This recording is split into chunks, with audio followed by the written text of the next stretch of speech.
Welcome to episode 16 of Sit for a Spell. This is actually filmed just a couple days after the previous episode on basic warding, and the reason why I decided to do it now is because it was fresh in my mind. I had a commenter on the Opening Gateways video, episode 14, ask me about getting rid of negative entities that were accidentally called. So, this episode is Hex-Breaking. Everything you always wanted to know, but were afraid to ask. I'm going to go through a bunch of different traditional remedies to get rid of hexes, negative entities, bad luck, etc. Now the first thing you need to know is that actual hexes are really not very common. They're exceptionally rare. Most people don't know how to do them, and the ones that do generally don't do them unless they've got a damn good reason. Unless you live in New Orleans, might be a little different there, I don't know. But, be that as it may, always try to eliminate any other possibilities before you assume that it's a hex. Is there mundane reasons for things being bad? Are you looking at things from a negative perspective when perhaps you shouldn't be? Maybe you're depressed, right? Or it could be that people are not exactly sending hexes at you, but that their thought forms are contrary to yours.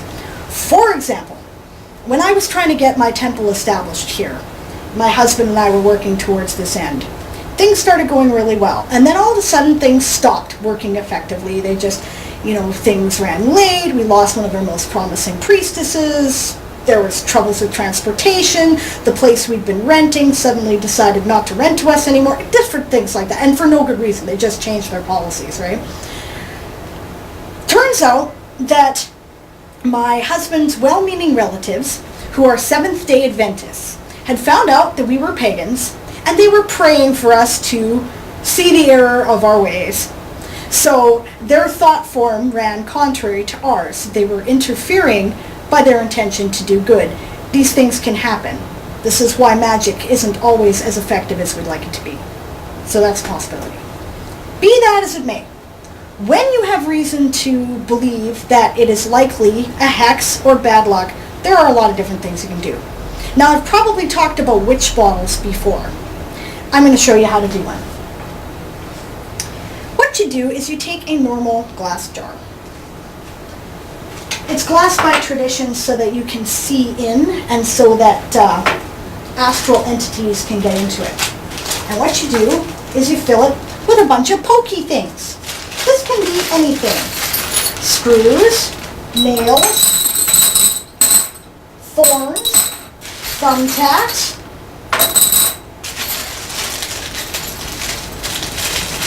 in this particular case, I'm breaking a bit of a rule that I do on this vlog. I am not actually doing this as a spell because I've already done it this week. So, I don't need another one. But you throw all this stuff in there. Anyway, I've got some, nails and screws and things like that I put in there. In this picture frame kit. Anything with a sharp edge would work. So these little picture holders would work very well. And these thumbtacks. I've also used dead wasps because of their stingers, rose thorns, holly, hawthorn, and pieces of broken glass. I use that fairly commonly. I rather like using pieces of broken mirror when I can because it also has that added, I reflect your crap back at you kind of association, right? You fill this up pretty much to the brim with the pokey things. And then, and this is going to sound wonderful for those of you who are grossed out by bodily functions, you pee in it until it is full of your urine. No, I'm not kidding. The reason why, sympathetic magic, one of the basic principles of magic is that anything that was once connected to something contains an element of that something. So, your urine came from you. It contains your DNA. It smells like you, although much stronger and much more gross, we hope. And it will, because it is stronger, draw negative entities to it, which will therefore become confused and think that that's you. Then you seal it up, and I like to draw a pentagram on it or something like that. as a protective symbol. You can use a cross. Whatever you feel is appropriate works fine. And then by tradition, you bury this near the front of your house, or at the foundation of it, or somewhere near your building, or at a crossroads near to your building. If you can't do any of this, leave it in your basement for either 3 days or 1 cycle of the full moon, and then go throw it into some running water, a river, a lake, a waterfall, whatever. When you do that, don't ever touch it again with your bare hands once you've set it up. By tradition, you would wrap it in black cloth. By tradition, that cloth is silk. I don't think it's that relevant. But you wrap it in the black cloth. I've handled these kind of things with oven mitts and gloves. Or you can get a friend to handle it for you, because there's no way it can make that connection. And then put it right in the skull. So that's probably one of the most effective hex breakers I know. Another really effective hex breaker is the traditional poppet, aka voodoo doll. Now, these kind of things freak people out. And it's just because they've been Hollywoodized. Really, it's only supposed to represent a human being. That's why it's in the form that it's in. And it is, again, sympathetic magic. If you believe that it's you personally that have been hexed, what you would do is you would put a little bit of yourself on the voodoo doll. What I would do in this particular case is I'd probably take some of my hair and I'd wrap it around the part where the head would be, and I would put some of my blood on it. Blood is pretty powerful stuff. If you really want to make something stick magically, and some people will get in my face about don't use blood magic, but keep in mind the purpose, guys, and take it easy. Then this was designed by a local druid, actually. Her name is Tracy, and she likes to work with bones in her work, and this little bag also contains some snake skin and I believe some mugwort. And what you would do with this is you would put your whatever your token is, preferably something physical of yourself, but you could paint your name on it, or, you know, tape a picture of yourself to it, whatever that may be. You give it, again, the cycle of the waning moon in this particular case, because waning is associated with banishing. We went over that in the magical gardening episode. And you wait for it to absorb that energy, and then you would bury it or burn it or throw it in running water, again, to dissipate the negativity, which is traditional, right? We all know about the vampires can't cross running water stuff. There's another option. If you don't know where it's coming from, your traditional Pentacle is one of your best deals. Magically, this is intended as a shield and a symbol of protection. If you feel hostile energy coming from a particular direction, take it, you know, and go around and go get lost, right? If the energy's from there, you know, right? And you know, it's like that whole D&D present your holy symbol boldly, right? And I turn you back, evildoer. You got it from somewhere, right?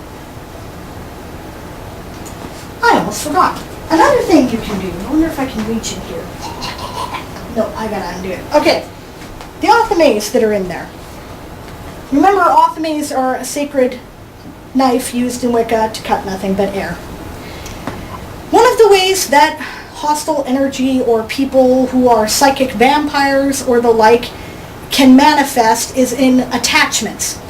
For those who are familiar with psychic healing and the like, this will feel like tendrils of energy that will be connected to you, and they'll be like black cords or whatever, and they'll connect to different parts of your body, and they're probably parts of your body where you get sore a lot.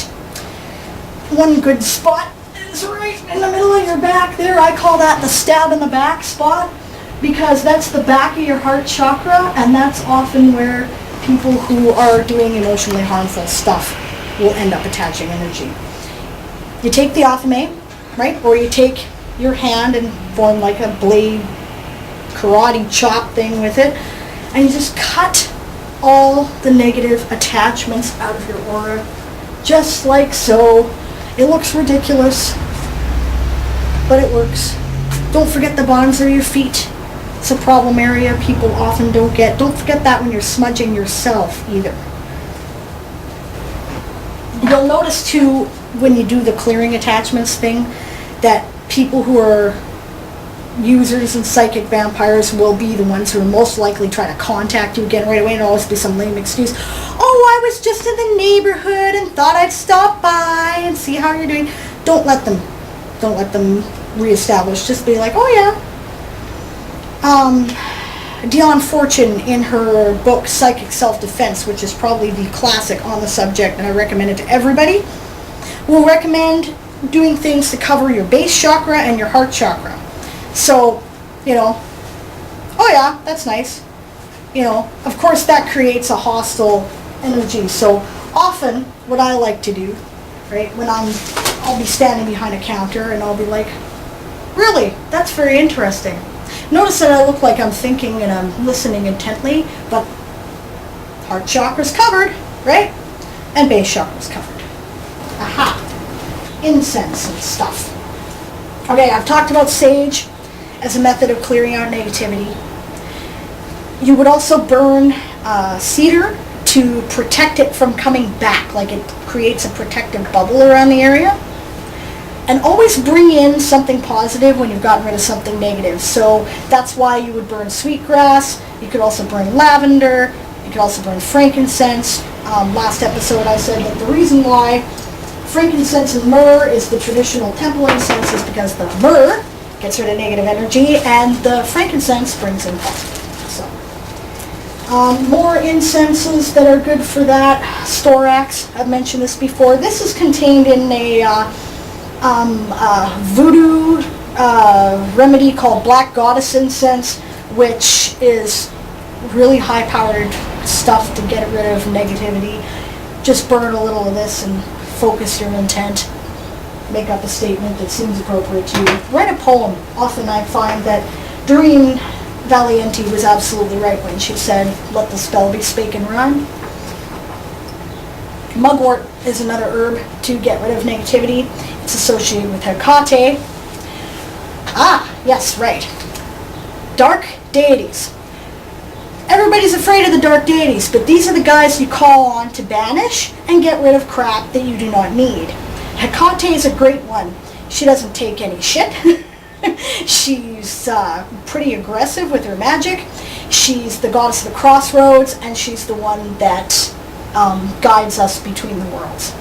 So she's an excellent choice to call upon when you're trying to get rid of negativity. Hearn is another one. He's the leader of the wild hunt. He's the hunter and the hunted. Modern witches tend to associate him more with that whole positive growth, fertility aspect, and that's definitely part of his nature. But he is also a god of the hunt, and he will strike down the negativity in the land. So consider that too. I don't know, there's a lot of dark deities that are good for that. Gods and goddesses of death are often excellent ones to create a firm ending, especially if there's actual physical danger involved too. For instance, if you are leaving an abusive relationship, there's another one you might want to call on. Kali is an excellent one. But don't call on these guys unless you're serious. Kali doesn't do things halfway, so if you don't really mean it, don't call on her. Hecate, Baba Yaga, right? Grandmother Spider, and Raven, which reminds me, there's some, you can use symbols of a totem animal to create that connection. Ravens are psychopomps. They open up the gates between the worlds, just like Hecate does. So there's some raven talon necklaces up here that could be used to create that connection, or a raven feather would also work. So they're good examples of ways to clear out the crap. Trickster spirits too. Trickster spirits and deities are good to call on. Raven is also a trickster deity in a lot of Native American beliefs. Loki, he's a trickster deity. Coyote. But again, you got to be careful when you call on these guys, because they don't mess around, and they'll create topsy-turvy things in your life. So keep that in mind. A good one to call on if you are female and are trying to protect yourself against any male is Lilith, because she tends to take that stuff to heart. Don't call on her unless you mean it. Like, I really hope you're not calling on some guy who's just miserable to you and you're leaving that relationship. This is the kind of thing you say for a guy who seriously is a waste of oxygen and needs to die. No kidding. Just don't do that. Rue is the traditional hex-breaking herb. You can grow it here in this climate. It is a skin irritant when it is fresh, so be careful handling it. And don't handle it if you are pregnant or nursing. But that's the witch's anti-hex herb. The protective herb for druids is mistletoe. And it's kind of an opposite thing. This is a dark energy, attacking dark energy type stuff, the mugwort. The rue is sort of a negation, right? I cancel it out. And the mistletoe is solar energy, so I drive you back with the power of my light and faith. Blessed Thistle also works along that line. If you have Catholic leanings, it's associated with Mary, and it's, and Christ, so it's got that protective, holy aspect to it.